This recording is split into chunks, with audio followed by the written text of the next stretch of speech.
علیہ وسلم نے اس ڈھیری کے ارد گرد چکر لگایا، کچھ پھڑا اور پھونک ماری، اور پیغمبر صلی اللہ علیہ وسلم نے فرمایا جابر جاؤ قرض لینے والوں کو بلا کر لے آؤ، سب کو بلا کر لے آؤ، سب کا قرض آج ہم نے اتارنا ہے۔ قرض لینے والے آئے، ایک آیا اس نے بوریاں بھر لی چلا گیا، دوسرا قرض لینے والا آیا اس نے بھی اپنے قرض کے مطابق بوریاں بھر لی چلا گیا، تیسرا آیا بوریاں بھر کے چلا گیا، چوتھا آیا بوریاں بھر کر چلا گیا۔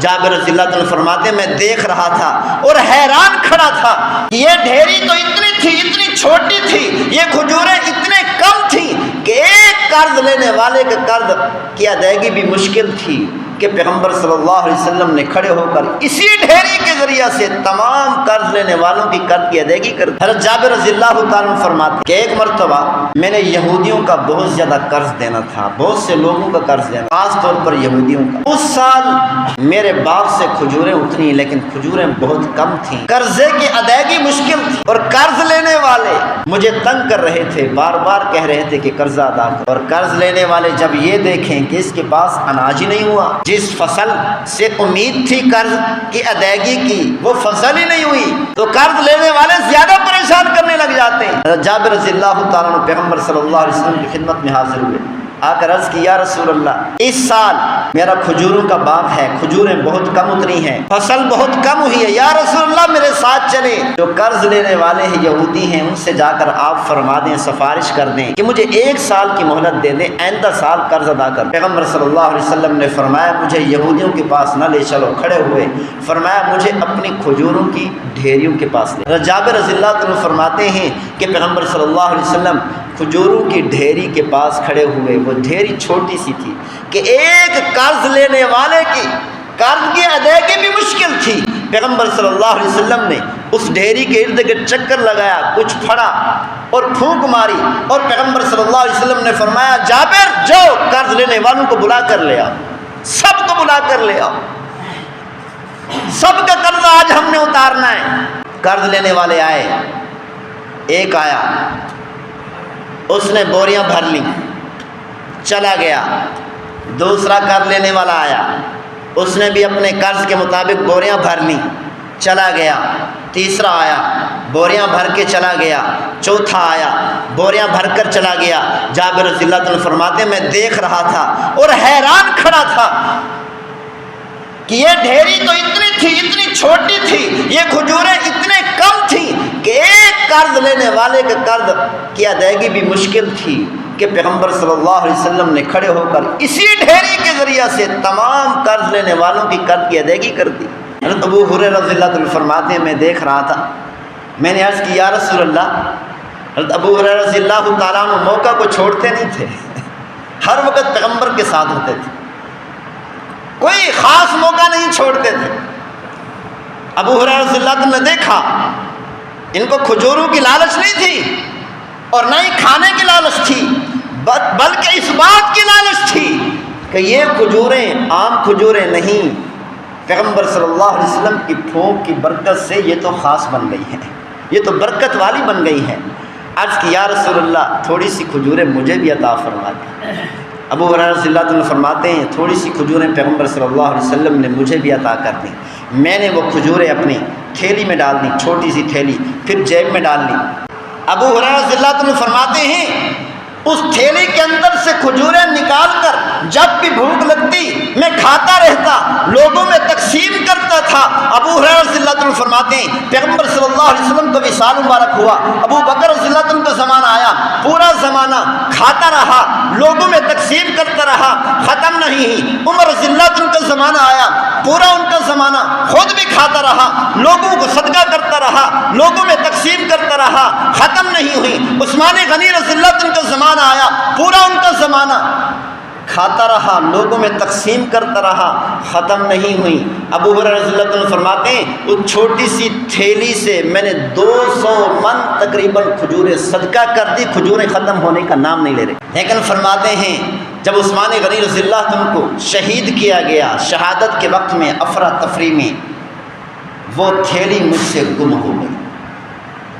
حضرت ابو ہریرہ رضی اللہ عنہ فرماتے ہیں لوگوں کو ایک بات کا غم تھا کہ سیدنا عثمان غنی رضی اللہ تعالیٰ عنہ کو بے دردی سے شہید کر دیا گیا، اور مجھے 2 غم تھے، کہ عثمان غنی رضی اللہ تعالیٰ عنہ کا غم بھی تھا اور ساتھ اس تھیلی، برکت والی تھیلی کے گم ہونے کا غم بھی تھا، کہ وہ تھیلی جس میں میں نے وہ کھجوریں ڈالی تھیں جن کھجوروں کو پیغمبر صلی اللہ علیہ وسلم نے اپنے دست مبارک سے چھویا تھا۔ ابو ہریرہ کو کھجوروں کی لالچ نہیں تھی، بلکہ وہ کھجوریں اپنے پاس بچا کر رکھنا چاہتے تھے جن کھجوروں کو پیغمبر صلی اللہ علیہ وسلم کا دست مبارک لگا ہوا تھا۔ غزوہ خندق کا موقع ہے کہ غزوہ خندق کے موقع پر ایک صحابی حاضر ہوئی، یا رسول اللہ مجھے اتنا بھوک لگی ہے، اتنا بھوک لگی ہے، دیکھو میں نے اپنے پیٹ پر پتھر باندھا ہوا۔ پیغمبر صلی اللہ علیہ وسلم نے اپنا کپڑا مبارک اٹھایا اور فرمایا دیکھو مجھے تجھ سے بھی زیادہ بھوک لگی ہے، اسی لیے میں نے 2 پتھر باندھے۔ یہ پتھر کیوں باندھتے تھے؟ تاکہ انتڑیوں میں بل نہ آ جائیں اور کمر سیدھی رہے جب انسان کو سخت بھوک لگتی ہے۔ آج تک شاید ہم میں سے کسی نے ایسی بھوک ایک مرتبہ بھی زندگی میں نہیں دیکھی ہو جو بھوک پیغمبر صلی اللہ علیہ وسلم کو، دونوں جہانوں کے سردار نبی کو ہر وقت ستاتی تھی، صحابہ کرام کو ہر وقت بھوک ستاتی تھی، ایسی بھوک شاید ہم میں سے کسی کو پوری زندگی میں ایک بار بھی نہیں لگی ہو۔ اسی لیے ہم حیران ہوتے ہیں پتھر کیوں باندھتے تھے۔ جب سنتے ہیں کہ پیغمبر صلی اللہ علیہ وسلم نے، صحابہ کرام نے اپنے پیٹ پر پتھر باندھے ہوئے تھے تو ہم حیران ہو جاتے ہیں کہ پتھر کیوں باندھتے تھے۔ انہیں سے جا کر پوچھتے کہ آپ کو کتنی بھوک لگی ہے، جس پریشانی میں، بھوک کی شدت میں آ کر اپنے پیٹ پر پتھر باندھی۔ پیغمبر صلی اللہ علیہ وسلم نے فرمایا کئی دنوں سے میں نے کھجور کا ایک دانہ بھی نہیں کھایا، کھانے کا ایک لقمہ بھی نہیں کھایا، کئی دن گزر چکے۔ حضرت جابر رضی اللہ عنہ نے فرمایا میں نے دیکھا، مجھ سے رہا نہ گیا، میں نے اپنے گھر دوڑ لگا دی، گھر آیا، اپنی بیوی سے پوچھا کھانے کو کچھ ہے؟ اس نے بتایا بکری کا چھوٹا سا بچہ ہے اور کچھ جو کا آٹا ہے، اگر اس کو ہم بنائیں 5 یا 7 آدمیوں کا کھانا بن سکتا۔ تو بیوی نے کہا جاؤ جلدی جا کر پیغمبر صلی اللہ علیہ وسلم کو بتا دو کہ ہمارے محبوب صلی اللہ علیہ وسلم بھوکے ہیں، ہم سے ان کی یہ بھوک برداشت نہیں ہوتی۔ حضرت جابر رضی اللہ تعالیٰ عنہ چپکے سے آئے، کان میں آ کر پیغمبر صلی اللہ علیہ وسلم کو بتایا کہ کوئی اور نہ سن۔ عرض کی یا رسول اللہ ہمارے پاس صرف اتنا کھانا ہے، بکری کا چھوٹا سا بچہ اور جو کا تھوڑا سا آٹا کہ 5 یا 7 آدمیوں کے لیے کافی ہو سکتا۔ پیغمبر صلی اللہ علیہ وسلم خندق سے باہر نکلے، اونچی جگہ پر کھڑے ہو کر صحابہ کرام میں اعلان کر دیا ہلموا الی دعوت جابر، سب کے سب جابر کی دعوت پر چلو۔ آج آپ کو جابر نے دعوت کی۔ جابر رضی اللہ تعالیٰ حیران ہو گئے، پاؤں کے نیچے سے زمین نکل گئی کہ میں نے تو کہا 5 یا 7 آدمیوں کا کھانا ہے، پیغمبر صلی اللہ علیہ وسلم اتنے بڑے لشکر کو ساتھ لے کر آ رہے ہیں۔ گھر دوڑ لگا دی، گھر میں جا کر کہا اپنی بیوی سے بھلا ہو آپ کا، پیغمبر صلی اللہ علیہ وسلم تو پورا لشکر لے کر آ رہے ہیں۔ بیوی نے کہا اے میرے سردار کیا آپ نے محبوب صلی اللہ علیہ وسلم کو بتایا تھا کہ کھانا صرف 5 یا 7 آدمیوں کا ہے؟ جابر رضی اللہ عنہ نے کہا جی ہاں میں نے تو بتا دیا تھا۔ بیوی نے کہا پریشان ہونے کی ضرورت نہیں، آنے والا جانے اور لے آنے والا جانے اور اس کا خدا جانے، ہم سے جو ہو سکتا تھا ہم نے تو کر دیا، اب ہمارا کام نہیں ہے، ہمارے نبی کا کام ہے اور ہمارے نبی کے اللہ کا کام ہے۔ یہ تھا ایمان اس وقت کی عورتوں کا۔ جابر رضی اللہ عنہ پریشان ہو گئے، لیکن بیوی عورت ہو کر مطمئن ہے اور پریشان نہیں ہوئی۔ ان کا ایمان مضبوط تھا کہ اگر پیغمبر صلی اللہ علیہ وسلم یہ بات سننے کے باوجود کہ کھانا صرف 5 یا 7 آدمیوں کا ہے، 1500 کا لشکر، 2000 کا لشکر اپنے ساتھ لے کر آ رہے ہیں، تو لگتا ہے کہ پیغمبر خود ہی اس کھانے کو پورا کریں گے۔ اس وقت کی عورتوں کا ایمان تھا۔ یہی وجہ ہے کہ اس وقت کی عورتیں جب بچے جنتی تھیں تو علماء پیدا ہوتے تھے، فقہا پیدا ہوتے تھے، مجاہدین پیدا ہوتے تھے، دنیا کی قیادت کرنے والے لوگ پیدا ہوا کرتے تھے۔ کیوں؟ ایمان مضبوط تھا۔ لوریاں دیتی تھیں، قرآن پڑھ کر لوریاں دیتی۔ چھوٹا بچہ ہے، جس گھر کے اندر لوریاں گانے بجانے کی ہو، جس گھر میں ننگے ناچ گانے کی لوریاں ہوں تو بتاؤ وہاں پر قرآن کے قاری اور علماء کیسے پیدا ہو سکتے ہیں؟